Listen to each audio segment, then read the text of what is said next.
الحمد للہ رب العالمین والصلاة والسلام علی نبینا محمد وعلی آلہ وصحبہ اجمعین، اما بعد۔ آج ہم ہیں عمدۃ الاحکام کے ساتھ، جس کے مؤلف ہیں امام عبد الغنی المقدسی رحمہ اللہ، اور اس کتاب میں انہوں نے صحیح بخاری اور صحیح مسلم کی احادیث جمع کر دی ہیں، لیکن وہ احادیث جن کا تعلق احکام و مسائل سے ہے، اور یہ کتاب اپنے اختتام کے بہت قریب ہے۔ شاید آج کا درس ہوگا اور اس کے بعد 1 یا 2 درس ہوں گے۔ تو جو حدیث آج ہم پڑھنے جا رہے ہیں اس کا نمبر ہے 401 کتاب کے اس ایڈیشن کے مطابق جو میرے استعمال میں ہے، اور ویسے یہ ہے کتاب الجہاد۔ اور اس حدیث کا ایک حصہ ہم پڑھ چکے ہیں، جناب ابو ہریرہ اس حدیث کے راوی ہیں، تو اس حدیث کے دوسرے حصے میں ہماری کتاب کے مؤلف کہتے ہیں ولی مسلم، اور مسلم میں ہے۔ جس حدیث کے بارے میں کہہ رہے ہیں کہ مسلم میں ہے، وہ بخاری میں بھی ہے۔ جو بھی ہم پڑھنے لگے ہیں، ہماری کتاب کے مؤلف کا کہنا ہے کہ حدیث کہاں ہے؟ مسلم میں، جبکہ صحیح بات یہ کہ حدیث بخاری میں بھی ہے، اور جس واضح انداز سے بخاری شریف میں ہے، شاید اس واضح انداز میں مسلم شریف میں نہیں ہے۔ بخاری میں اس کا نمبر ہے 2787 2787، اور مسلم میں اس کا نمبر ہے 1876 1876۔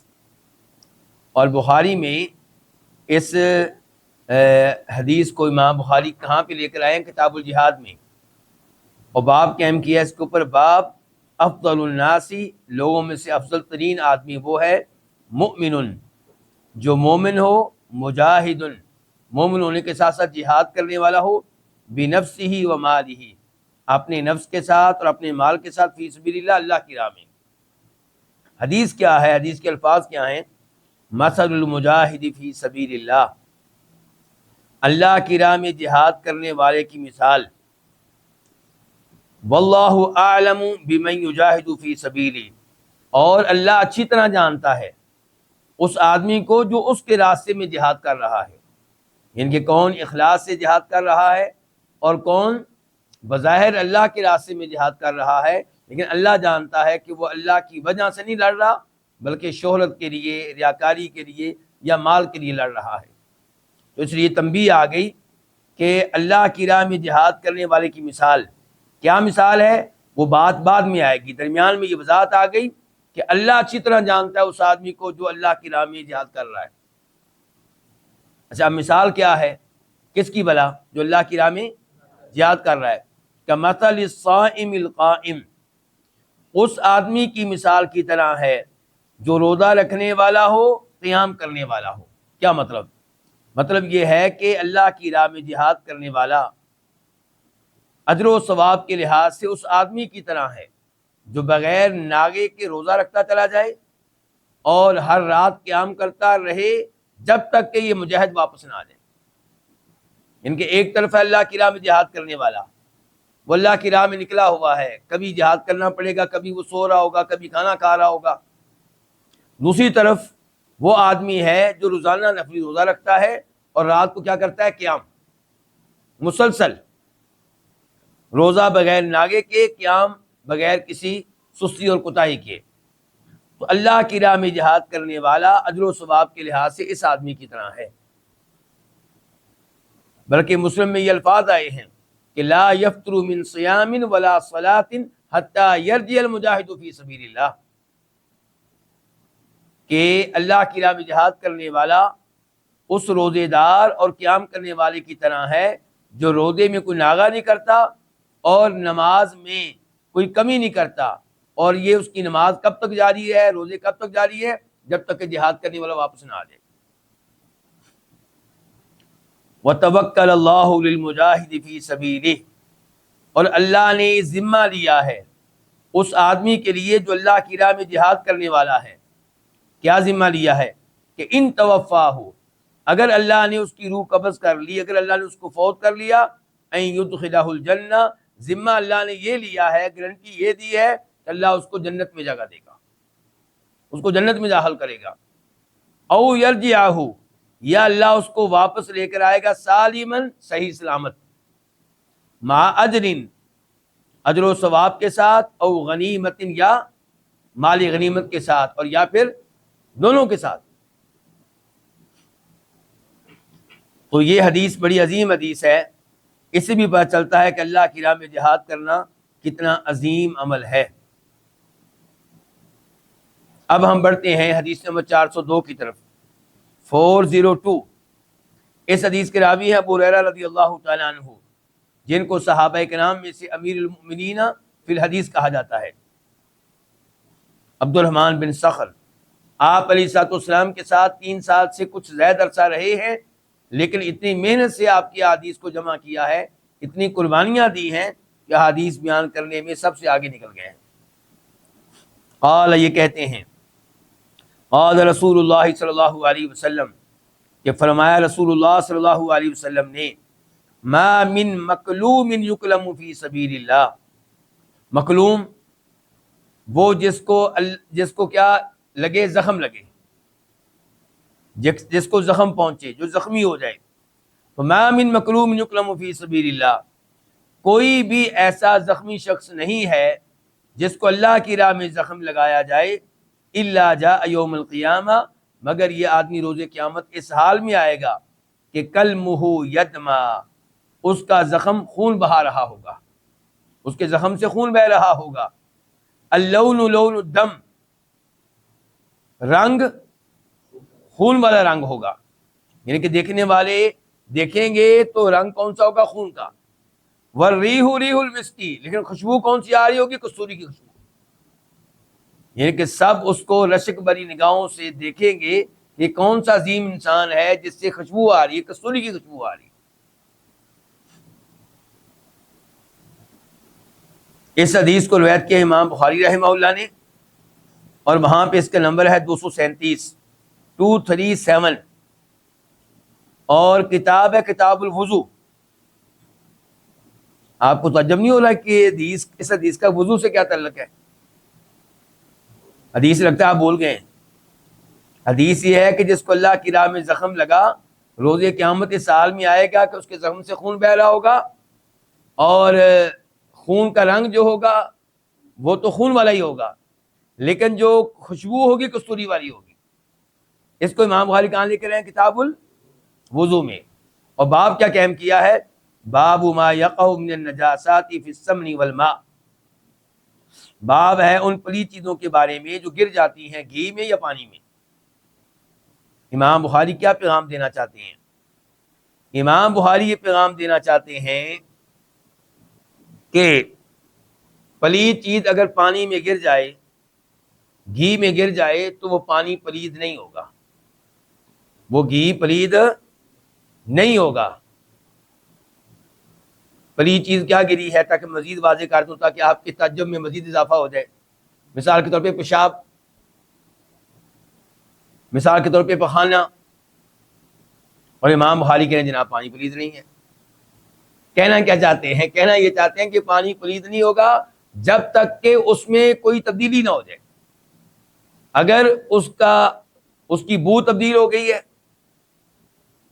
یا اس کا رنگ تبدیل ہو گیا نجاست کی وجہ سے، پلید چیز گرنے کی وجہ سے اس کا رنگ تبدیل ہو گیا پانی کا، یا اس کا ذائقہ تبدیل ہو گیا ہے، اب وہ پانی پلید ہے، ورنہ وہ پلید نہیں ہے۔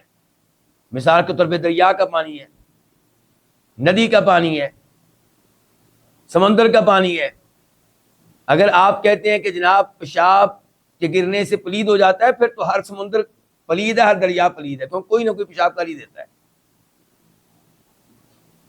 تو اس لیے آپ کو اس پہ حیرانگی نہیں ہونی چاہیے۔ شریعت نے یہ فیصلہ کیا ہے کہ اگر اس میں پلید شے اس قدر گر گئی ہے کہ جناب اس کا رنگ ہی تبدیل ہو گیا، پلید شے کی وجہ سے رنگ تبدیل ہوا ہے، پلید شے کے گرنے کی وجہ سے ذائقہ تبدیل ہو گیا، پلید شے کے گرنے کی وجہ سے بدبو آنا شروع ہو گئی ہے، تو اب وہ پانی پلید ہے، ورنہ وہ پلید نہیں ہے۔ اچھا، اس مسئلے کا اس حدیث سے کیا تعلق ہے جی؟ علماء کرام یہاں پہ کھپ گئے ہیں، کھپ گئے سمجھتے ہیں نا، یعنی کہ امام بخاری نے ان کو مصیبت میں ڈال دی ہے۔ علماء کرام کو کس مصیبت میں کہ سمجھیں کہ امام بخاری اس حدیث کو یہاں پہ کیوں لے کر آئے ہیں، اس کا کیا تعلق ہے اس باب سے۔ طرح طرح کے اقوال علماء کرام کے، طرح طرح کی آراء، طرح طرح کے خیالات۔ امید یہ ہے کہ ان میں سے سب سے اچھی رائے یہ ہے کہ امام بخاری پیغام دینا چاہتے ہیں کہ ہرن مر جائے۔ کون مر جائے؟ ہرن مر جائے۔ اچھا، اب وہ مرنے کے بعد پاک ہے کہ پلید ہے؟ مر گیا، ذبح نہیں کہہ رہا میں، پلید ہے، ایسے ہی ہے؟ اچھا جی، پلید ہے تو اس کا جو ہے چمڑا وہ کسی طریقے سے پاک ہو سکتا ہے؟ جی ہاں، اگر اس کی دباغت کر دی جائے، اس کو صاف کر دیا جائے جیسے عربی لوگ کیا کرتے تھے، تو پھر وہ پاک ہے، چمڑا، باقی چیزیں نہیں۔ اسی طرح اس کی ناف میں، اس کے ناف کہہ لیں یا نافے کہہ لیں، اس میں جو خون ہوگا وہ خشک ہو چکا ہے۔ کیا ہو چکا ہے؟ جب خشک نہیں تھا تو پلید تھا، خشک ہو گیا ہے تو اب خوشبو آنا شروع ہو گیا، وہ کستوری ہے۔ کستوری اس کو کہتے ہیں نا۔ ہرن کے ناف میں جو خون خشک ہو جائے تو وہ کیا بن جاتا ہے؟ اصلی کستوری یہ ہے۔ تو امام بخاری پیغام دینا چاہتے ہیں کہ وہاں پہ خون پلید تھا کیونکہ مردار ہے، ہرن مر گیا ہے، ذبح نہیں کیا گیا، مر گیا ہے، تو اب اس کا خون کیا تھا؟ پلید۔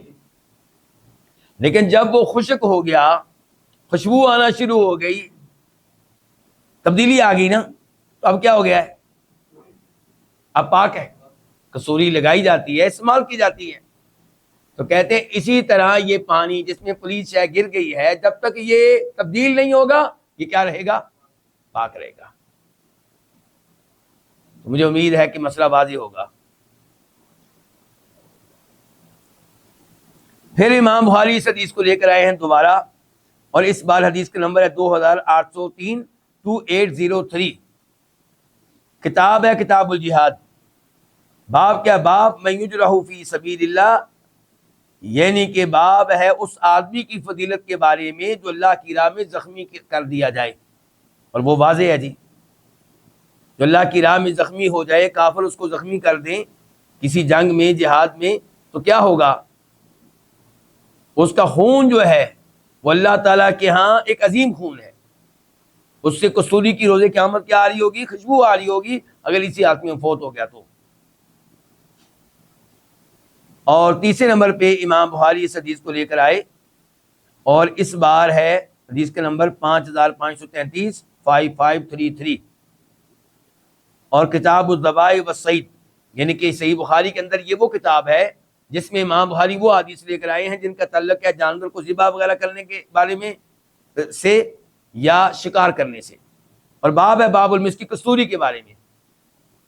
گویا کہ اگر آپ ہرن کا شکار کرتے ہیں اور یا ہرن کو آپ ذبح کرتے ہیں تو اس کے جو ناف ہے اس کو محفوظ کر لیتے ہیں، تو اس کا خون کیا ہو جائے گا؟ خشک ہو جائے گا، وہ کستوری، خوشبو آنا شروع ہو جائے گی، کستوری بن جائے گی، تو کستوری آپ کے لیے کیا ہے؟ جائز ہے۔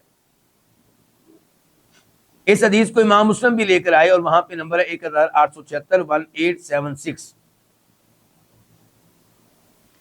اس حدیث سے مجھے اور آپ کو ایک اور پیغام ملا، بڑا خطرناک قسم کا پیغام ہے، وہ یہ ہے کہ گناہ کرنے سے بچیں،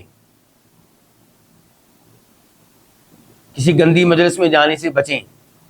ایسا نہ ہو کہ موت کا فرشتہ ادھر پہنچے اور اسی حالت میں فوت ہوں، روز قیامت اسی حالت میں اٹھائے جائیں۔ کیونکہ ایک حدیث یہ ہے کہ یہ آدمی، اس کو زخم لگا اللہ کی راہ میں، شہید ہو گیا، تو روز قیامت اٹھے گا جس حالت میں فوت ہوا تھا، خون بہ رہا ہوگا لیکن اس سے خوشبو آ رہی ہوگی۔ اور ایک وہ حدیث ہے کہ ایک صحابی حج میں اونٹنی سے گر کے فوت ہو گئے تھے، تو آپ علیہ السلام نے کہا تھا کہ یہ جب اٹھایا جائے گا روز قیامت تو تلبیہ پڑھتے ہوئے اٹھایا جائے گا، لبیک اللہم لبیک، گویا کہ حج کے لیے تیار ہے۔ اس کا مطلب ہے جس حالت میں فوت ہوگی اسی حالت میں اٹھائے جائیں گے۔ تو ایسا نہ ہو کہ اللہ ہم سب کو اچھی موت دے کہ روز قیامت ہم اس کو اٹھایا جائے اور وہ کسی انڈین گلوکار کے گانے گنگنا رہا ہو یا کسی پاکستانی اداکار کے گانے گنگنا رہا ہو۔ اس سے بچیں، ایسی بری موت سے بچیں۔ یا اللہ معاف فرمائے کوئی بدکاری کی حالت میں ہو، اسی حالت میں موت آ جائے، روز قیامت اسی حالت میں اٹھایا جائے، تصور کریں۔ اس حدیث سے کیا کیا مسائل معلوم ہوئے؟ جہاد کی فضیلت معلوم ہوئی، اور اللہ کی راہ میں شہادت کی فضیلت معلوم ہوئی، اور اللہ کی راہ میں زخمی ہونے کی فضیلت معلوم ہوئی، اور یہ کہ جو اللہ کی راہ میں زخمی ہوگا روز قیامت وہ باقی لوگوں سے مختلف ہوگا، اور لوگ اس کا مطلب یہ ہے کہ اس کو رشک بری نگاہوں سے دیکھ رہے ہوں گے۔ اب ہم بڑھتے ہیں حدیث نمبر 403 کی طرف، 403۔ عن ابی ایوب الانصاری رضی اللہ عنہ، حدیث روایت کرنے والے صحابی کون؟ ابو ایوب انصاری۔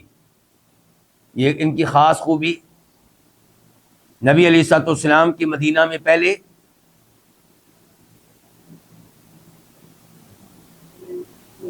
میزبان، افسوس کا مقام ہے بھائی، یہ تو بہت چھوٹی عمر میں بچوں کو بات بتائی جاتی ہے کہ جب آپ مدینہ میں آئے تھے تو آپ کے پہلے میزبان کون تھے؟ ابو ایوب انصاری کے گھر میں آپ ٹھہرے تھے نا، رضی اللہ تعالیٰ عنہ۔ کہتے ہیں قال رسول اللہ صلی اللہ علیہ وسلم، کہ فرمایا نبی علیہ الصلوۃ والسلام نے، غدوۃ فی سبیل اللہ، اللہ کی راہ میں پہلے پہر چل کر جانا، او روحۃ، یا اللہ کی راہ میں پچھلے پہر چل کر جانا، خیر، یہ بہتر ہے ہر اس چیز سے، مما طلعت علیہ الشمس وغربت، جس پہ سورج طلوع ہو اور غروب ہو۔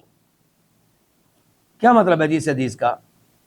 اس حدیث کا مطلب یہ ہے کہ جہاد کی اتنی فضیلت ہے کہ جہاد میں آپ صبح کے وقت اللہ کی راہ میں چل کر کہیں جاتے ہیں یا پچھلے ٹائم چل کر جاتے ہیں تو اس کے اوپر جو آپ کو اجر و ثواب ملے گا، یہ اجر و ثواب اتنا زیادہ ہے کہ اگر آپ ہر وہ چیز اللہ کی راہ میں صدقہ کر دیں جس پہ سورج طلوع ہوتا ہے اور غروب ہوتا ہے، وہ کتنی چیزیں ہیں جی؟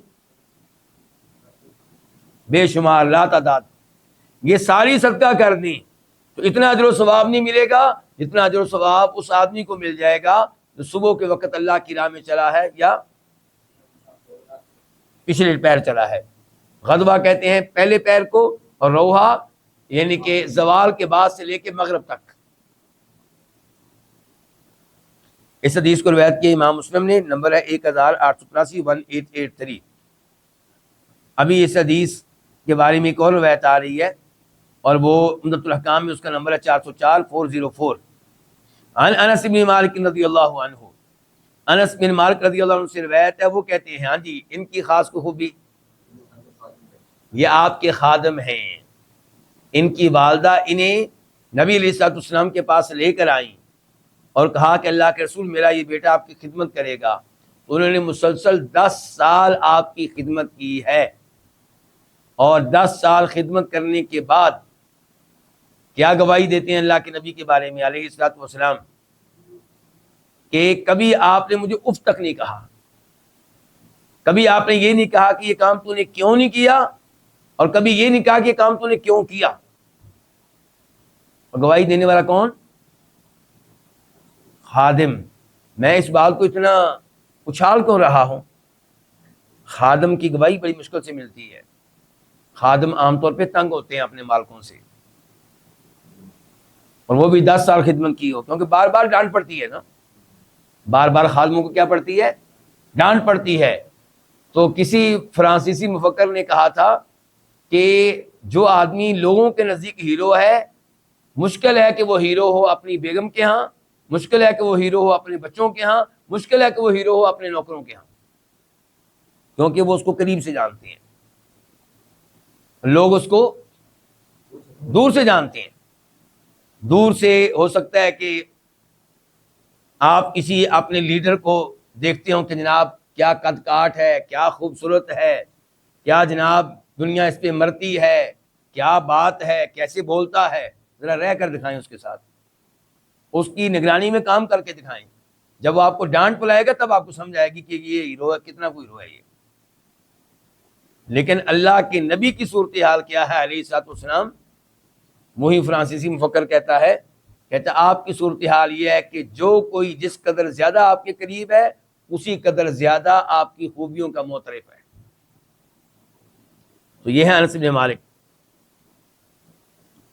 کہتے ہیں کہ فرمایا نبی صلی اللہ علیہ وسلم نے غدوۃ فی سبیل اللہ، صبح کے وقت اللہ کی راہ میں چل کر جانا، اور روحۃ یا پچھلے پر اللہ کی راہ میں چل کر جانا، خیر من الدنیا وما فیہا، دنیا وما فیہا، اور جو دنیا میں نعمتیں ہیں خزانے ہیں ان سب سے بہتر ہے. مفہوم اس کا وہی ہے جو پہلے بیان کر چکا ہوں کہ ایک طرف ہے وہ اجر و ثواب جو آپ کو ملے گا اس وجہ سے کہ آپ صبح اللہ کی راہ میں چلے یا پچھلے پہر اللہ کی راہ میں چلے، اور ایک طرف وہ اجر و ثواب ہے جو کسی کو ملے گا جو ساری دنیا کا مال اللہ کی راہ میں دینے سے.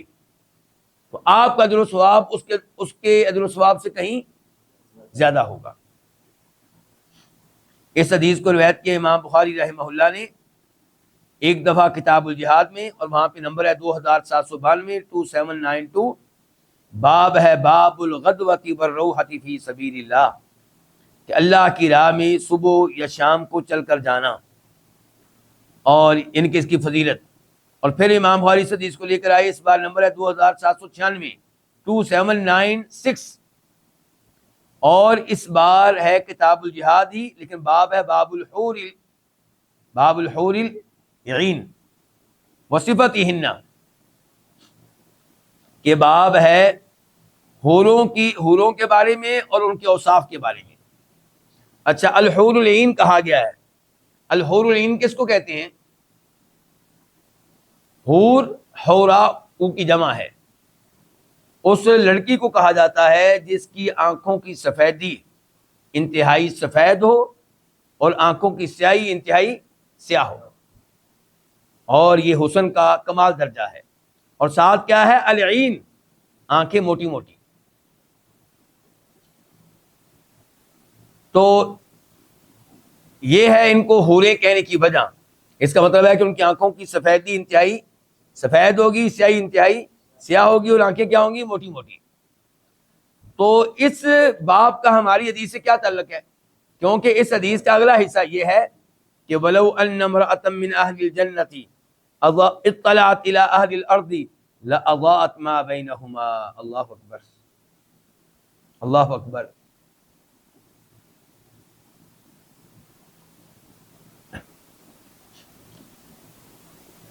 کیا کہا گیا ہے کہ جنتی عورتوں میں سے کوئی عورت اگر ایک دفعہ زمین والوں کی طرف جھانک کر دیکھ لے تو اس کے جھانک کر دیکھنے کی وجہ سے پوری زمین روشن ہو جائے گی. ایک، سب مل کر نہیں، ان حوروں میں سے کوئی ایک حور زمین والوں کی طرف جھانک کر دیکھ لے تو اس سے کیا ہوگا؟ پوری زمین کیا ہو جائے گی؟ روشن ہو جائے گی. یہ ہے حوروں کے اوصاف.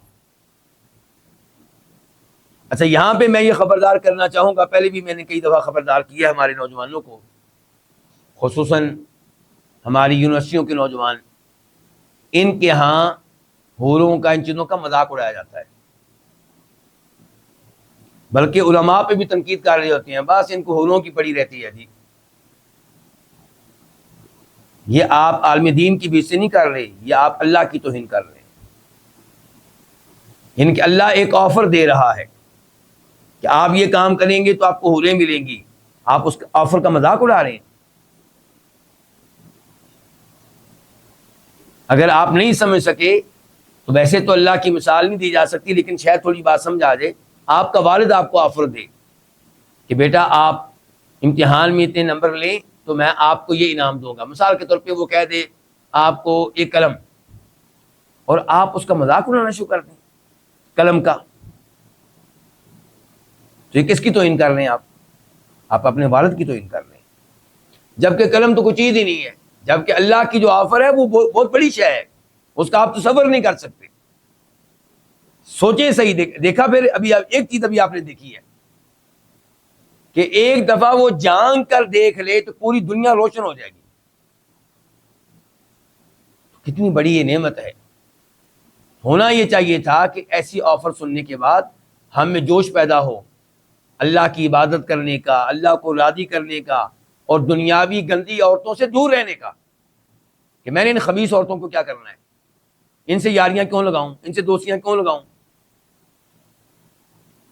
اللہ کی طرف سے پاک عورتیں، معصوم عورتیں، مقدس عورتیں، خوبصورت ترین عورتیں میری منتظر ہیں، لیکن نہیں، ہمیں شیطان نے دوسرے چکروں میں ڈال دیا کہ ہم مذاق اڑاتے ہیں ان چیزوں کا، اور یاد رکھیے گا اس کا مذاق اڑانا انسان کو کفر میں داخل کر سکتا ہے۔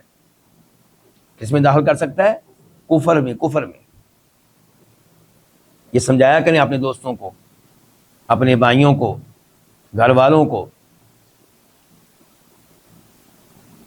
تیسری بار امام بخاری اس حدیث کو لے کر آئے، اور اس دفعہ نمبر ہے 6568، 6568، اور کتاب ہے کتاب الرقاق، یعنی کہ اس کتاب میں امام بخاری وہ حدیث لے کر آئے ہیں جن حدیث کو پڑھنے سے انسان کا دل نرم ہوتا ہے، آخرت کا شوق پیدا ہوتا ہے، دنیا سے دلچسپی کم ہو جاتی ہے۔ اور اس میں پھر یہ باب ہے، باب صفت الجنت والنار، جنت اور جہنم کے اوصاف، جنت میں کیا کچھ ہوگا، جہنم میں کیا کچھ ہوگا۔ تو ظاہر ہے کہ اس میں تذکرہ آیا جنت کا ایک وصف کے وہاں پہ حوریں ہوں گی، اس لیے اس حدیث کو امام بخاری اس باب میں لے کر آئے ہیں۔ امام مسلم اس حدیث کو لے کر آئے ہیں تو وہاں پہ نمبر ہے 1880، 1880۔ تو بہرحال اس حدیث سے جہاد کی فضیلت معلوم ہوئی، اللہ کی راہ میں محنت کرنا، اللہ کی راہ میں چلنا۔ آپ کا کمانڈر دوران جہاد آپ کو کہتا ہے کہ آپ نے ادھر جانا ہے، ادھر سے آنا ہے، تو یہ ایک ایک قدم جو ہے آپ کا، اس کے اوپر آپ کو بہت سا اجر و ثواب ملے گا۔ حدیث نمبر 405، 405، راوی ہیں ابو قتادہ انصاری رضی اللہ عنہ، قال، یہ کہتے ہیں، خرجنا مع رسول اللہ صلی اللہ علیہ وسلم الی حنین، ہم نکلے نبی علیہ الصلوۃ والسلام کے ساتھ حنین کی جانب۔ اور پھر یہ حدیث میں ایک واقعہ ذکر کرتے ہیں۔ کون ذکر کرتے ہیں؟ ابو قتادہ۔ اچھا، یہ تو پتہ چل گیا کہ جنگ کون سی ہے جی، کون سی جنگ ہے جس کا تذکرہ ہونے لگا ہے؟ غزوہ حنین۔ غزوہ حنین کس جنگ سے پہلے یا بعد میں لڑی گئی؟ کس جنگ سے پہلے یا بعد میں؟ جی، فتح مکہ کے بعد۔ یہ کیا بات ہے، یہ نوجوان آپ سب سے آگے نکل گیا، دوسرا جواب وہ دے رہا ہے، اور آپ کہاں پہ ہیں؟ یہ بھی یونیورسٹی کا نوجوان ہے، مدرسے کا نہیں ہے۔ فتح مکہ کے بعد آپ کو معلوم ہوگا کہ جب مکہ فتح ہوا ہجرت کے 8ویں سال، 8 میں، تو آپ کو اطلاع ملی کہ حنین اور طائف کے لوگ آپ سے لڑنے کے لیے تیاریاں کر رہے ہیں۔ تو آپ نے کہا پہلے اس کے کہ ہمارے اوپر حملہ کریں، ہم ان کے اوپر پہلے حملہ کرتے ہیں۔ تو یہ ہے وہ غزوہ حنین۔ تو کہتے ہیں کہ ہم نکلے نبی علیہ السلام کے ساتھ حنین کی جانب، اور واقعہ ذکر کیا، ہم واقعہ میں ذکر کرنے لگے۔ تو واقعہ کیا ہے؟ کہتے ہیں کہ جنگ کے دوران جب ہم پہنچے ان کی طرف تو انہوں نے ہمارے اوپر تیروں کی بچھاڑ کر دی، تو ہمیں ایک دفعہ پسپا ہونا پڑا، پیچھے ہٹنا پڑا، پھر دوبارہ سے ہم نے ان کے اوپر حملہ کیا تو اللہ نے فتح دی۔ تو اس جنگ میں ہوا کیا کہ ایک مشرک جو تھا وہ ایک مسلمان پہ حملہ آور تھا، اور اس کے اوپر چڑھا ہوا تھا، مسلمان کو قتل کرنے ہی والا تھا۔ تو ابو قتادہ کہتے ہیں کہ میں نے اس کے اوپر پیچھے سے تلوار کا وار کیا، تو اس نے اس کو چھوڑ دیا۔ کس کو؟ مسلمان کو۔ اب وہ میرے اوپر حملہ آور ہوا، تلوار کا وار سہنے کے باوجود میرے اوپر حملہ آور ہوا، اور اتنا شدید اس کا حملہ تھا کہ قریب تھا کہ مجھے ہلاک کر دیتا، لیکن اتنی دیر میں اس کی روح قبض ہونے لگی تو اس نے مجھے چھوڑ دیا۔ اب جب جنگ ختم ہوئی تو نبی علیہ السلام نے اعلان کیا کہ تم میں سے جس نے کسی کافر کو قتل کیا ہے تو اس کافر کا جو ذاتی سامان ہے اس قاتل مسلمان کو ملے گا۔ مثال کے طور پہ جس کو آپ نے قتل کیا تھا اس کے ہاتھ میں تلوار تھی، اس نے زیرہ پہنی ہوئی تھی، اس کے پاس مال تھا، اس کے پاس دیگر چیزیں تھیں، تو وہ کس کو ملیں گی؟ قتل کرنے والے مسلمان کو۔ تو ابو قتادہ انصاری کہتے ہیں کہ میں کھڑا ہو گیا، میں نے کہا ہاں جی میں نے ایک آدمی مشرک کو قتل کیا تھا، میرے حق میں گواہی کون دے گا؟ کہتے ہیں کسی نے گواہی نہیں دی میرے حق میں بیٹھ گیا۔ اللہ کے نبی علیہ السلام نے پھر یہ اعلان کیا کہ اگر تم میں سے کسی نے کسی کافر کو قتل کیا ہے، اس کافر کا سامان، ذاتی سامان اس کو ملے گا۔ مطلب یہ ہے کہ کوئی گواہی لے کر آؤ، اور تو میں پھر کھڑا ہو گیا، میں نے پھر اعلان کیا کون میرے حق میں گواہی دے گا؟ کسی نے گواہی نہیں دی۔ تیسری بار ایسا ہوا، پھر بھی کسی نے گواہی نہیں دی۔ پھر ایک آدمی اٹھا انصاری، اور اس نے کہا اللہ کے رسول علیہ الصلوۃ والسلام میں تصدیق کرتا ہوں کہ واقعی اس نے ایک مشرک کو قتل کیا تھا، لیکن اس کا سامان میرے پاس ہے، اس کا سامان میرے پاس ہے، آپ اس کو ابو قتادہ کو اپنی طرف سے سامان دے کے راضی کر دیں۔ ابو بکر صدیق رضی اللہ عنہ نے کہا نہ یہ کام نہیں چلے گا کہ اللہ کے اس شیر نے اس مشرک کو قتل کیا اور اس کا سامان تم لے لو، نہیں، اس کا سامان تمہیں دینا پڑے گا۔ چنانچہ اس انصاری نے وہ سامان ابو قتادہ کے حوالے کر دیا، اور یہ کہتے ہیں کہ وہ ایک زیرہ تھی، وہ زیرہ اتنی قیمتی تھی کہ میں نے اس کو بیچا، اور اس مال سے میں نے باغ خریدا، اور یہ مسلمان ہونے کے بعد میرا پہلا مال تھا جو مجھے مسلمان ہونے کی حالت میں ملا۔ تو یہ ہے پورا واقعہ۔ تو کہتے ہیں ہم اللہ کے رسول کے ساتھ نکلے علیہ السلام حنین کی طرف، فقال رسول اللہ صلی اللہ علیہ وسلم، تو فرمایا نبی صلی اللہ علیہ وسلم نے، من قتل قتیلا، جس نے کسی مقتول کو قتل کیا، جس نے کسی کو قتل کیا، لہو علیہ بینہ، جس کے متعلق اس کے پاس کوئی دلیل ہو، کوئی ثبوت ہو، فلہ سلبہ، تو اس کے لیے ہوگا سلبہ، اس سے چھینا گیا مال۔ کس سے چھینا گیا؟ مقتول سے، یعنی کہ اس کے کپڑے، اس کے ہتھیار، اس کی سواری، اس کا گھوڑا وغیرہ۔ قالھا ثلاثا، یہ الفاظ آپ نے 3 بار کہے۔ اس حدیث کو روایت کے امام بخاری رحمہ اللہ نے، اور نمبر ہے 3142، 3142۔ اور امام بخاری اس حدیث کو صحیح بخاری کی کون سی کتاب میں لے کر آئے ہیں؟ کتاب فرض الخمسی، اس کتاب میں جس میں انہوں نے وہ احادیث جمع کی ہیں جن کا مطلب یہ ہے کہ مال غنیمت سے 5واں حصہ نکالنا واجب اور ضروری ہے۔ کیونکہ آپ کو بتایا تھا نا کہ 4 حصے مجاہدین میں تقسیم ہوں گے، اور ایک حصہ جو ہے ان مجاہدین کو نہیں ملے گا، اس کے آگے پھر 5 حصے ہوں گے۔ ایک حصہ اللہ کے نبی علیہ السلام کو ملے گا، اور آپ کے بعد وقت کے حکمران کو ملے گا۔ کس کو ملے گا؟ وقت کے حکمران کو۔ دھیان سے، شریعت وقت کے حکمران کو یہ فائدہ دے رہی ہے۔ ہم تو ہر وقت حکمران کے خلاف بھرے رہتے ہیں غصے سے، تو شریعت اس کو دے رہی ہے۔ اور دوسرا حصہ ملے گا اللہ کے نبی علیہ السلام کے رشتہ داروں کو، ان کے آل بیت کو۔ اور تیسرا حصہ کن کو ملے گا؟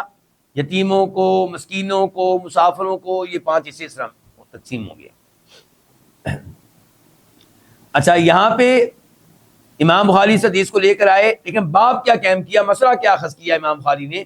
کہتے ہیں باب من لم یخمس الاسلاب، یہ باب ہے اس کے بارے میں جس نے سلب، یعنی کہ کافر سے چھینے ہوئے مال کا خمس نہیں نکالا، یعنی کہ وہ سارے کا سارا مال قاتل کو دیا جائے گا، اس میں اس کا 5واں حصہ نہیں نکالا جائے گا۔ ومن قتل قتیلا فلہ سلبہ من غیر یخمس، اور یہ کہ جس نے کسی کو قتل کیا تو قاتل کو مقتول کا چھینا ہوا مال ملے گا، اور اس سے خمس یعنی کہ 5واں حصہ نہیں نکالا جائے گا۔ امام مسلم بھی اس حدیث کو روایت کرتے ہیں، وہاں پہ نمبر ہے 1751، 1751۔ یہ شاید کسی نے ابھی لکھا تھا، میں پورا میسج پڑھ نہیں سکا کہ میرے دروس کہاں سے ملیں گے۔ تو میرے دروس ایک تو آپ کو مل جائیں گے یوٹیوب پہ، توحید ٹی وی چینل پہ، اور توحید کے نام پہ کئی ٹی وی چینل ہیں یوٹیوب پہ، اس لیے اگر آپ یہ لکھ لیں کہ توحید T V channel Abdul Basit Fahim, میرا پورا نام ہے عبدالباسط فہیم، تو مجھے امید ہے کہ آپ اس ٹی وی چینل تک پہنچ جائیں گی جس میں میرے دروس ہیں اور خطبات جمعہ ہیں اور دیگر کئی چیزیں ہیں، تو وہاں سے آپ کو مل جائیں گی۔ اور ایسے ہی فیس بک پہ بھی ایک ہے پیج شیخ عبدالباسط فہیم کے نام سے، تو وہاں پہ یہ دروس جو آج کل دیتا ہوں یہ ابھی شیئر ہو رہا ہے وہاں پہ یہ درس، اس وقت لائیو ہے وہاں پہ. اور اس کے علاوہ واٹس ایپ گروپ ہیں دروس مسجد نبوی کے نام سے. تو اگر ایسا کوئی واٹس ایپ گروپ کا لنک آپ کو مل جائے تو وہاں پہ بھی آپ کو یہ دروس مل جائیں گے انشاءاللہ. چلیں گے اب یہ حدیث نمبر ہے 406 406. عن سلمہ بن الاکوع رضی اللہ عنہ. راوی کون ہے؟ سلمہ بن اکوع رضی اللہ عنہ. ان کی کوئی شہرت آپ جانتے ہو؟ چلیں آج دیکھتے ہیں جی کہ صحابی کی کیا شہرت آپ جانتے ہیں.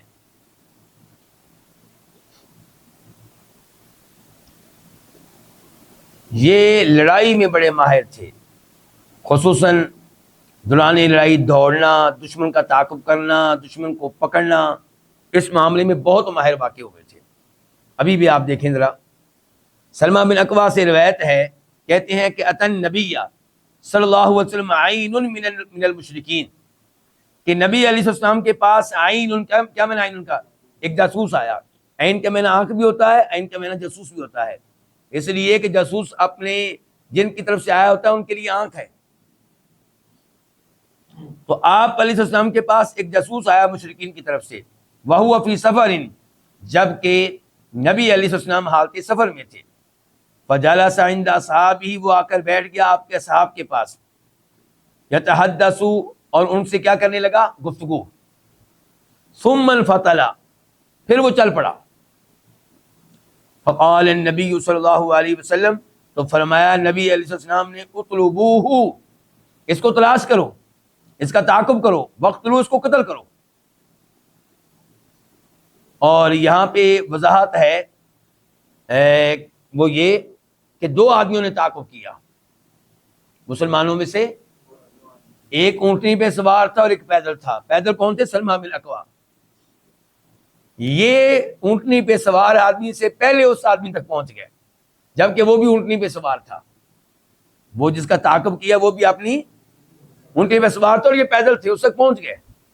اور نیچے سے کھڑے ہو کے اس کی گردن پہ وار کیا اور سر الگ ہو گیا، باقی جسم الگ ہو گیا. تو یہ ہے سلمہ بن اکوع. کہتے ہیں فقتلتہ، تو میں نے اس کو قتل کر ڈالا. فنفلنی سلبہ، تو نبی علیہ الصلوۃ والسلام نے مجھے اس کا چھینا ہوا مال، اس کا ذاتی سامان مزید مال غنیمت سے مزید طور پہ دیا، یعنی کہ یہ مجھے اضافی طور پہ ملا. نفل زید نماز کو کہتے ہیں نا، تو نفل یعنی کہ یہ زید چیز مجھے آپ نے دی. اس کو امام بخاری نے روایت کیا ہے، وہاں پہ نمبر ہے 3051 3051، اور یہ کتاب ہے کتاب الجہاد. اور اس کے اوپر امام بخاری نے باب کیا قائم کیا ہے؟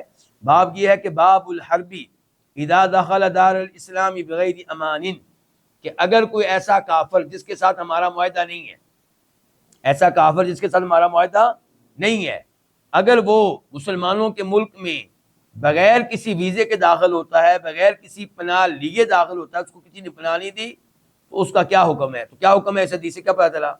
قتل کیا جائے گا اس کو، کیونکہ اس کا تعلق اس قوم سے ہے جن کے ساتھ ہمارا کوئی معاہدہ نہیں ہے.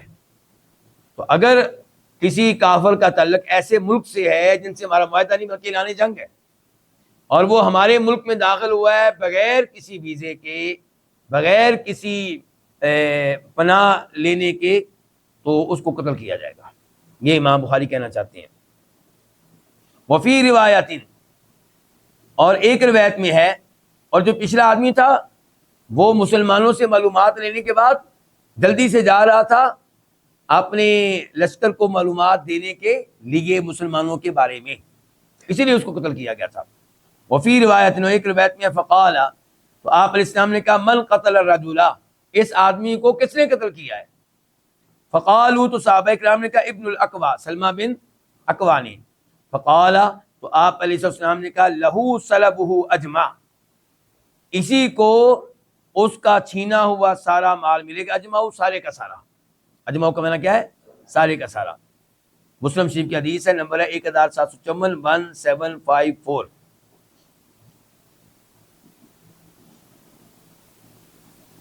اس حدیث سے کیا کیا مسائل معلوم ہوئے؟ ایک تو مسئلہ یہی معلوم ہوا کہ اگر کوئی مسلمان کسی کافر کو قتل کرتا ہے اور وہ کوئی گواہ بھی لے کر آتا ہے، دلیل بھی لے کر آتا ہے کہ میں نے اس کو قتل کیا ہے، تو اس مسلمان کو اس مقتول کا ذاتی سامان ملے گا۔ نمبر 2، یہ پتہ چلا اس حدیث سے کہ مقتول کا ذاتی سامان قاتل کو ملے گا، چاہے اس بات کا اعلان لشکر کے کمانڈر نے پہلے نہ کیا ہو، لڑائی سے پہلے نہ کیا ہو۔ نبی علیہ السلام نے لڑائی سے پہلے، قتل سے پہلے نہیں کہا کہ جاؤ قتل کرو، جو قتل کرے گا اس کو یہ انعام ملے گا، نہیں نہیں نہیں، بعد میں آپ دے رہے ہیں۔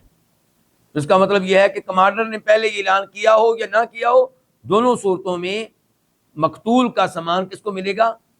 قاتل کو ملے گا۔ تیسرے نمبر پہ اس کا مقصد کیا ہے؟ اس کا مقصد یہ ہے کہ جو بہادر لوگ ہیں، جو لڑائی میں بہترین کارنامے سر انجام دیتے ہیں، ان کی حوصلہ افزائی کی جائے۔ چوتھے نمبر پہ اس حدیث سے پتہ چلا کہ اگر کوئی کفار کا جاسوس ہے اور مسلمانوں کی معلومات ان تک پہنچاتا ہے تو اس کو قتل کیا جائے گا، کیونکہ اس کو قتل نہ کرنا مسلمانوں کو نقصان پہنچانے کے مترادف ہے۔ اگر اس کو قتل نہیں کریں گے تو کئی مسلمان قتل ہوں گے، پھر اس کی دی گئی معلومات کی وجہ سے کن کا نقصان ہوگا؟ مسلمانوں کا، کئی مسلمان قتل ہو جائیں گے۔ البتہ اگر کوئی کفار کی طرف سے قاصد بن کر آیا ہے، پیغام لے کر آیا ہے، تو قاصد کو بالکل قتل نہیں کیا جائے گا۔ اسلام جو ہے سفیروں کو قتل کرنے کی اجازت نہیں دیتا، تو اسلامی ممالک میں سفارت خانے کو بم دھماکے میں اڑا دینا، سفیروں کو قتل کرنا، سفارتی عملے کو قتل کرنا، یہ کوئی بہادری نہیں ہے، جہاد نہیں، بلکہ فساد ہے، اور یہ اسلام کو بدنام کرنا ہے۔ ایسا کرنے والے مجاہد نہیں بلکہ مجرم ہیں۔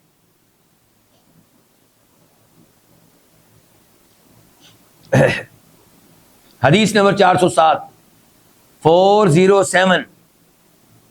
اب حدیث کے راوی عبداللہ بن عمر رضی اللہ عنہما، ان کی کوئی شہرت بتا دیں جی، وجہ شہرت۔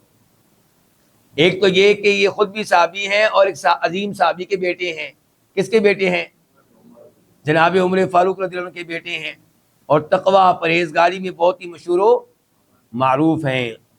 کہتے ہیں کہ بعث رسول اللہ صلی اللہ علیہ وسلم سریۃً الی نجد، کہ نبی علیہ الصلوۃ والسلام نے بھیجا سریۃً ایک فوجی دستہ، الی نجد، نجد کے علاقے کی طرف۔ اور سریہ کہتے ہیں اس فوجی دستے کو جس میں 5 سے لے کے 400 تک لوگ ہوں۔ کتنے لوگ ہوں؟ 5 سے لے کے 400 تک لوگ ہوں، اس کو کہتے ہیں سریہ۔ تو آپ نے ایک دستہ بھیجا لیکن علاقہ نجد کی طرف۔ فخرجت فیہا، عبداللہ بن عمر کہتے ہیں اس سریے میں میں بھی نکلا، میں بھی اس کا حصہ تھا۔ فاصبنا ابلا وغنما، تو ہم نے حاصل کیے کئی اونٹ اور کئی بکریاں، یعنی کہ ہمیں فتح ملی، اور فتح کے نتیجے میں ہمارے ہاتھ میں کئی اونٹ آئے دشمن کے اور کئی بکریاں۔ فبلغ سہماننا 12 بعیرا، تو ہمارے حصے پہنچ گئے 12 اونٹوں تک۔ ہر آدمی کو کتنے اونٹ مل رہے ہیں؟ 12 اونٹ۔ سہمان جمع ہے سہم ان کی۔ 12 اونٹ کتنے پیسے ہوئے جی آج کل کے لحاظ سے؟ ایک اونٹ کتنے کا ہوتا ہے آج کل تقریباً؟ یار اب بھی 5 لاکھ کیا کر رہے ہیں؟ ہاں جی چلیے آپ 10 لاکھ کر لیں درمیان کی راستہ، تو اب 12 اونٹ کتنا ملا؟ 1,20,000 روپیہ کہہ رہے ہیں آپ، کتنا فائدہ ہوا آپ اندازہ لگا سکتے ہیں۔ تو یعنی کہ ہمارے حصے پہنچ گئے 12 اونٹوں تک۔ وَنَفَّلَنَا رسول اللہ صلی اللہ علیہ وسلم بعیرا بعیرا، اور ہمیں نبی علیہ السلام نے ایک ایک اونٹ زید دیا، ان کے 12 تو ہمارے حصے بنتے تھے، اور ایک ایک اونٹ آپ نے زید دیا۔ یہ ایک ایک اونٹ زید کہاں سے آیا ہوگا؟ یا تو حصہ تقسیم کرنے سے پہلے، خمس نکالنے سے پہلے، یا پھر خمس میں سے آپ نے ان کو دے دیا ہوگا اپنا حصہ۔ کہاں سے دیا ہوگا آپ نے؟ اپنا حصہ۔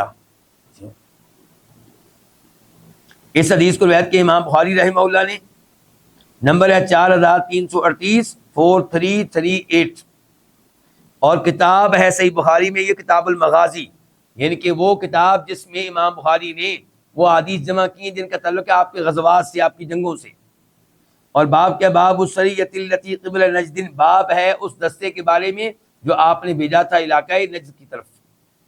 اور امام مسلم نے بھی اس حدیث کو روایت کیا، نمبر ہے 1749 1749۔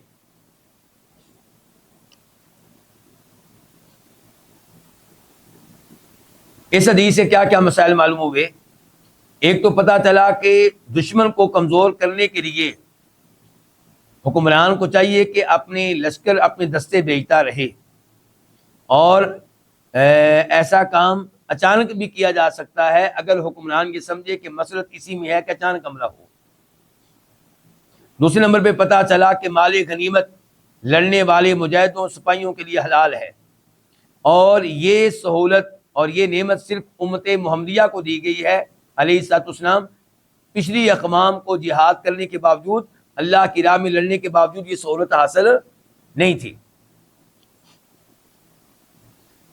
اور اس سے یہ بھی پتہ چلا کہ اگر دستہ کسی بڑے لشکر کے تابع نہیں ہے تو جس جگہ انہوں نے لڑائی کی ہے وہاں پہ جو مال غنیمت ملا ہے تو اسی دستے کو ملے گا، پورے لشکر پہ تقسیم نہیں ہوگا۔ چوتھے نمبر پہ پتہ چلا کہ جن کو مال غنیمت مل چکا ہے حکمران ان کو اضافی بھی کوئی انعام دے سکتا ہے جب حکمران سمجھے کہ مسلط اسی میں ہے۔ حدیث نمبر 408 408۔ اور اس حدیث کے راوی بھی عبداللہ بن عمر ہیں جن کا تعارف پہلے ہو چکا ہے، اور وہ روایت کرتے ہیں نبی علیہ الصلوۃ والسلام سے کہ آپ نے فرمایا اذا جمع اللہ الاولین والآخرین، جب اللہ تعالیٰ یہ جمع کرے گا، اکٹھا کرے گا پہلے لوگوں کو اور آخری لوگوں کو، یعنی ساری دنیا کو اللہ جمع کرے گا روز قیامت، تو یرفع بلند کیا جائے گا لکل غادر، ہر عہد شکن کے لیے لواء ایک جھنڈا، فیقال تو کہا جائے گا ہادی غدرۃ فلان ابن فلان، یہ فلاں فلاں کے بیٹے کی عہد شکنی کا جھنڈا ہے۔ کیا مطلب ہے اس کا جی؟ اس سے ایک تو پتا چلا کہ جب آپ کسی سے کوئی عہد کر لیں، معاہدہ کر لیں تو اس کی پاسداری کریں، عہد کو توڑا نہ کریں۔ عہد کو توڑ دینا یہ وَأَوْفُوا بِالْعَهْدِ قرآن میں آتا ہے، اپنے عہد کو پورا کرو، ان العہد کان مسئولا، کہ جو عہد آپ نے کسی سے کیا ہے، معاہدہ کیا ہے، اس کے بارے میں روز قیامت سوال ہوگا۔ اور معاہدے کو توڑ دینا، عہد کو توڑ دینا کس کی نشانی ہے؟ منافق کی نشانی۔ اور یہاں پہ کہا جا رہا ہے کہ جو عہد توڑے گا روز قیامت ایک جھنڈا بلند کیا جائے گا، اور اس جھنڈے میں کیا لکھا ہوگا؟ جھنڈے میں یہ لکھا ہوگا کہ جھنڈا علامت ہوگا فلاں آدمی کی عہد شکنی کی، کہ یہ جھنڈا بتا رہا ہے کہ اس آدمی نے دنیا میں عہد توڑا تھا، گویا کہ اس کو رسوا کیا جائے گا، ساری دنیا کے سامنے ذلیل کیا جائے گا۔ اور ایک اور روایت میں ہے جو مسلم شریف میں آئی ہے کہ لکل غادر لواء عند استہ، اور یہ جھنڈا اس کی پچھلی شرمگاہ کے قریب نصب کیا جائے گا۔ اور مسلم شریف میں یہ بھی آیا ہے، حدیث کا نمبر 1738 1738 کہ الا ولا غادر آدم غدرا من امیر عامۃ، حکمران کے ساتھ عہد کر کے عہد کو توڑ دینا اس سے بڑی عہد شکنی کوئی نہیں ہے۔ یعنی کہ آپ نے کسی کو مثال کے طور پہ ووٹ دیا اور حکمران بنایا، اس کی بیعت کی اور اس کو حکمران مانا، اور بعد میں آپ اس عہد کو توڑ دیتے ہیں۔ کیوں جی؟ کیونکہ اس نے بجلی مہنگی کر دی تھی، کیوں جی اس نے گیس مہنگی کر دی تھی۔ باقاعدہ حدیث میں مذمت آئی ہے اس آدمی کی جو عہد اس لیے توڑتا ہے کہ یہ حکمران مجھے مال نہیں دیتا، مالی فوائد نہیں دیتا، جرم ہے بہت بڑا۔ یہ پلیز ذرا یہ دیکھیے۔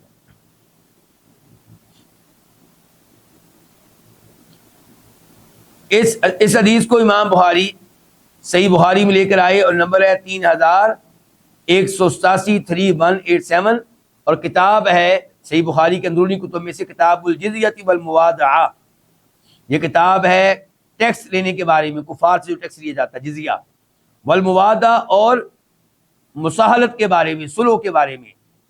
باب کیا؟ باب اسم الغادر البر والفاجر، گناہ اس آدمی کا جو عہد توڑے، چاہے اس نے عہد کیا ہو کسی نیک آدمی سے، چاہے عہد کیا ہو کسی فاسق و فاجر آدمی سے۔ امام بخاری پیغام دے رہے ہیں. یہ نہ کہا کریں کہ موجودہ مولوی یہ سلفی جو ہے بس ان کو حکمران کی پڑی ہوتی ہے. یہ اہل حدیث، آج بھی خطبہ جمعہ کے بعد مجھے کوئی آدمی کہہ رہا تھا کہ وہ کہہ رہا تھا ان کا تذکرہ کرتے ہوئے جو صحابہ کرام کے دشمن ہیں، صحابہ کرام کو گالیاں دیتے ہیں، لعنتیں بھیجتے ہیں، ان کی تعریف کر رہا تھا کہ وہ حکمران کے خلاف کھڑے ہوتے ہیں. یعنی کہ یہ بھول گیا کہ وہ صحابہ کرام کو برا بھلا کہتے ہیں، صحابہ کرام پہ لعنتیں بھیجتے ہیں، صحابہ کرام کو مرتد کہتے ہیں، منافق کہتے ہیں، اور یاد کیا راجی حکمرانوں کے خلاف بولتے ہیں. حالانکہ یہ حکمرانوں کے خلاف بولنا یہ خوبی نہیں ہے. اگر آپ احادیث پڑھیں گے پتہ چلے گا خوبی نہیں ہے. البتہ موجودہ زمانے نے اس کو خوبی بنا دیا ہے.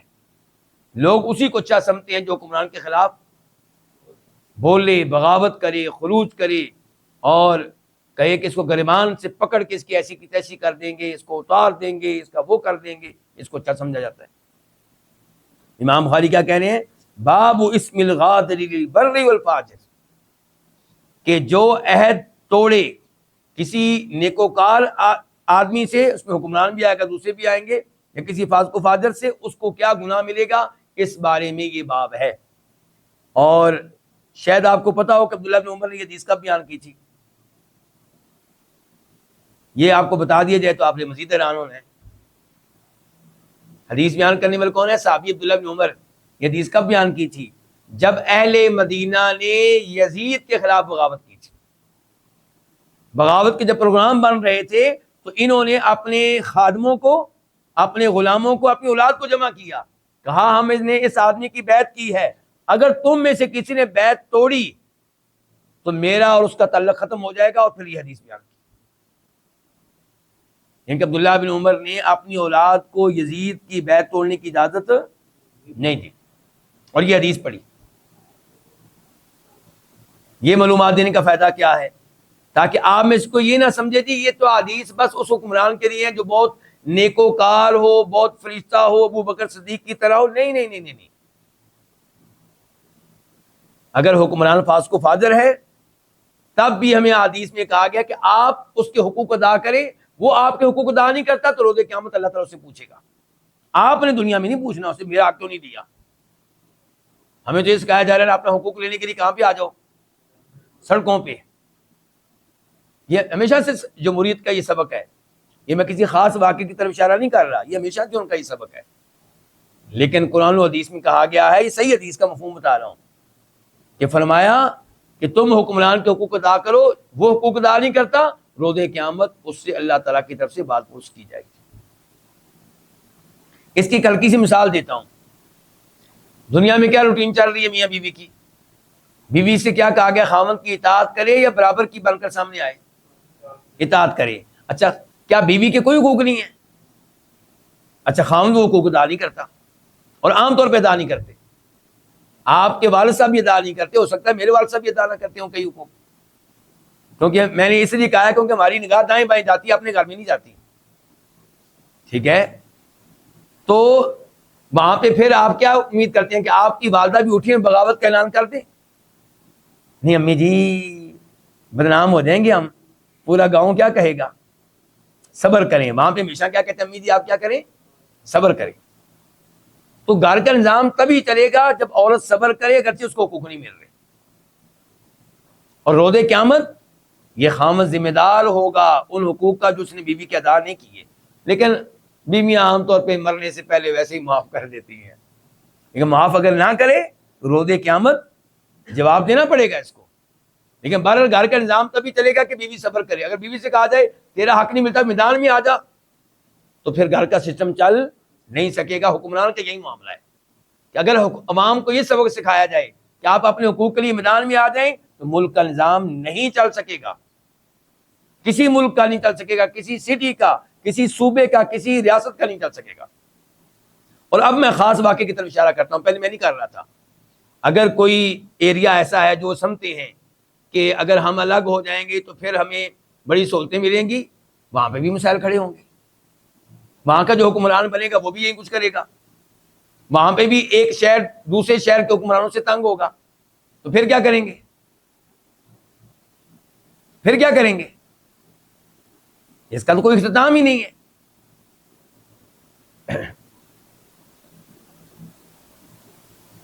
تو بہرحال اس حدیث سے کیا پتہ چلا کہ معاہدے کو توڑنا یہ بہت بڑا جرم ہے، معاہدے کو توڑنے سے بچا جائے۔ حتیٰ کہ کفار کے ساتھ اگر ہمارا معاہدہ ہو چکا ہے تو اللہ تعالیٰ نے قرآن میں کہا ہے، سورہ انفال آیت نمبر 58 وَإِمَّا تَخَافَنَّ مِن قَوْمٍ خِيَانَةً فَانبِذْ إِلَيْهِمْ عَلَىٰ سَوَاءٍ إِنَّ اللَّهَ لَا يُحِبُّ الْخَائِنِينَ، کہ اگر آپ کو کسی قوم کی طرف سے، کفار کی طرف سے خطرہ ہے کہ معاہدہ میں خیانت کرنے والے، معاہدہ کر کے توڑنے والے ہیں، خیانت کرنے والے ہیں، تو آپ کو قبل از وقت معاہدہ توڑنے کی اجازت نہیں ہے، خیانت کرنے کی اجازت نہیں ہے۔ کیا آپ کو اجازت ہے کہ آپ پہلے سے بعد اعلان کر دیں، لو جی 1 مہینے کے بعد یا 2 مہینے کے بعد تمہارا معاہدہ ختم ہو رہا ہے، وقت دیں ان کو سنبھلنے کا وقت دیں۔ یہ نہیں کہ آپ کو اطلاع ملی کہ وہ معاہدہ توڑنے والے ہیں اور آپ ان سے پہلے معاہدہ توڑ دیں، اس کی اجازت نہیں ہے۔ ہاں اعلان کرنے کی آپ کو اجازت ہے، معاہدہ تھا 3 سال کے لیے، آپ ابھی سے اعلان کر دیں کہ بھئی مہینہ رہ گیا، باقی مہینے کے بعد تمہارا معاہدہ ختم، کیونکہ تم معاہدے کی پاسداری کرنے والے نہیں ہو، ہمیں اطلاعات مل رہی ہیں۔ لیکن یہ کہ مسلمان اچانک کفار پہ حملہ کر دیں معاہدہ ہو جانے کے باوجود، اس کی اجازت نہیں ہے۔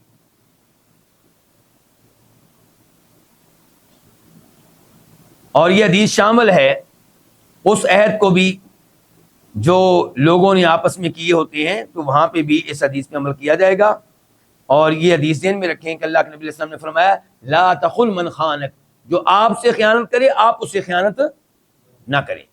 اللہ رب العزت سے دعا ہے کہ اللہ تعالی ہمیں ان احادیث کو سمجھنے کی اور ان سے صحیح معنوں میں فائدہ اٹھانے کی توفیق عنایت فرمائے۔ وآخر دعوانا الحمدللہ رب العالمین۔